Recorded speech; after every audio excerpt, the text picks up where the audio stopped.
Praise the Lord. परमेश्वर के प्यारे लोगों, क्या आपके जीवन में भी कुछ सिचुएशंस ऐसी हुई हैं, आई हैं, जब आप परमेश्वर के द्वारा दिखाए हुए बातों को आप अपने नज़रिए से देखते हैं या फिर अपने पर्सपेक्टिव से देखने लग जाते हैं और परमेश्वर के कार्य को मिस कर देते हैं? अगर हाँ, तो आइए आपके साथ आज मैं एक स्टोरी शेयर करती हूँ। एक बार एक लड़का जंगल में रास्ता भटक गया। जंगल में उसकी नज़र एक लोमड़ी पर पड़ी जो चल फिर नहीं सकती थी, जो हैंडीकैप थी। वह सोचने लगा कि इस लाचार लोमड़ी के खाने पीने का इंतज़ाम कैसे होता होगा। तब वो एक पेड़ के ऊपर चढ़ गया और देखने लगा।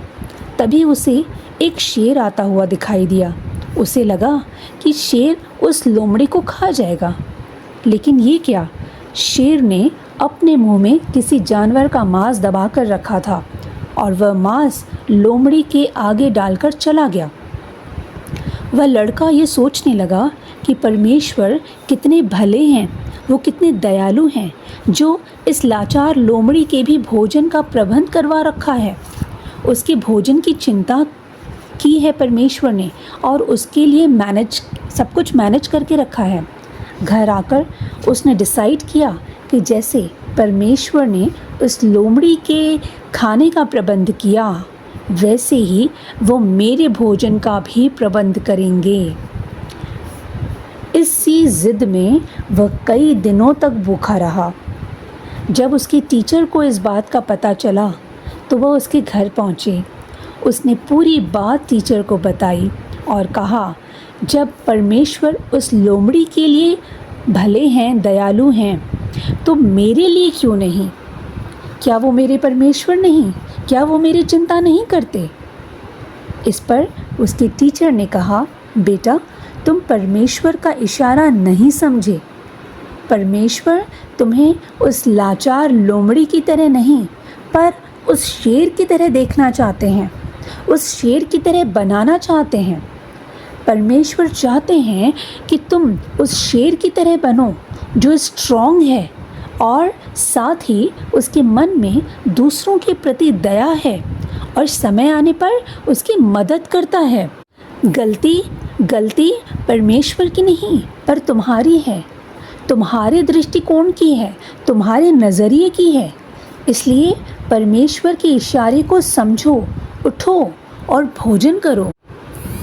खुद को लोमड़ी की तरह लाचार नहीं, पर शेर की तरह स्ट्रॉन्ग और सेल्फ डिपेंडेंट बनाओ, ताकि समय आने पर दूसरों की मदद कर सको और परमेश्वर के कार्य को करके उसे प्रसन्न कर सको।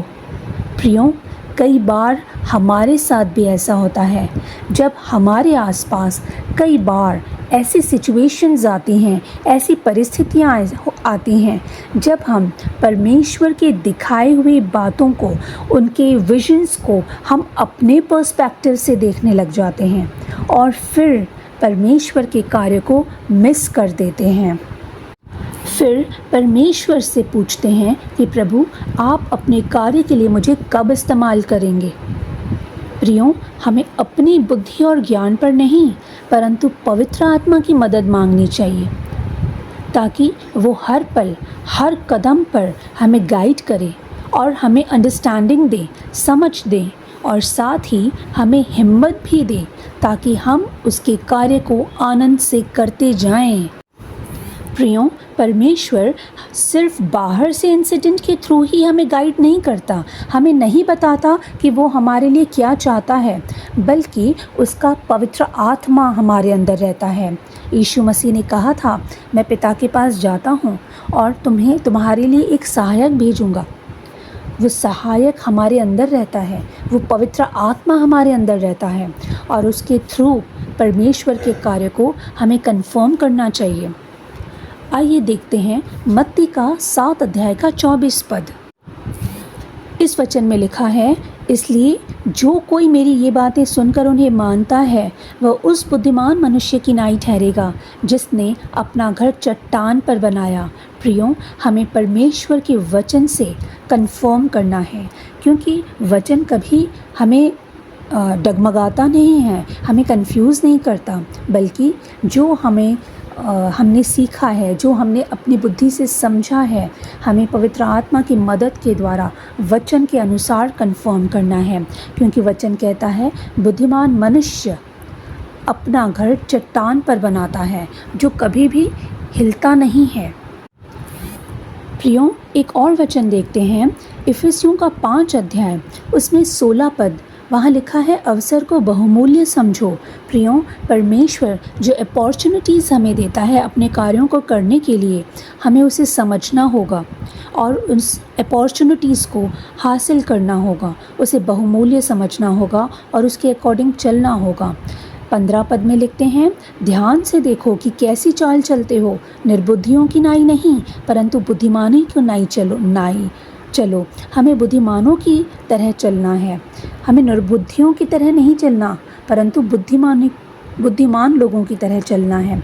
हमें वचन पर मनन करना है और उसी के अकॉर्डिंग हमें चलना है। क्योंकि भजन संहिता के 119 अध्याय के 105 पद में भी लिखा है, मेरे ख्याल से ये वचन आपको बहुत अच्छे से याद होगा कि परमेश्वर का वचन हमारे पाँव के लिए दीपक है और हमारे मार्ग के लिए उजियाला है। प्रभु परमेश्वर के प्यारे लोगों, हमें हर वक्त जब भी हम कन्फ्यूजन हो, जब भी हमें कुछ नहीं समझ में आए, हमें परमेश्वर के वचन पर ध्यान करना है, परमेश्वर का वचन पढ़ना है, उस पर मेडिटेट करना है, प्रार्थना करनी है। जब हम प्रार्थना में बैठते हैं तो परमेश्वर बड़े बड़े भेदों को खोलते हैं, वो हमें समझ देते हैं, हमारे लिए क्लियर रास्ता हमें दिखाते हैं और हम उसी के अकॉर्डिंग चलें तो हमारे लिए बहुत अच्छा होगा। क्योंकि परमेश्वर हमारे कार्यों से प्रसन्न होगा। जब हम उसकी सेवा करेंगे, उसके कार्यों को करेंगे तो वह हमसे प्रसन्न होगा। इसलिए ध्यान रहे कि कभी भी कुछ भी कार्य करने से पहले हमें अपना पर्सपेक्टिव नहीं देखना है, हमें अपना दृष्टिकोण या अपनी बुद्धि के अकॉर्डिंग नहीं सोचना है, हमें परमेश्वर की बुद्धि के अकॉर्डिंग सोचना है। क्योंकि परमेश्वर हमें शेर की तरह स्ट्रॉन्ग बनाना चाहते हैं, साथ में वो अपने तरह हमें दयालु भी बनाना चाहते हैं। वो चाहते हैं कि हम दूसरों की मदद करें। इतना स्ट्रॉन्ग परमेश्वर हमें बनाना चाहते हैं। प्रियो, इसलिए ध्यान रहे। Thank you.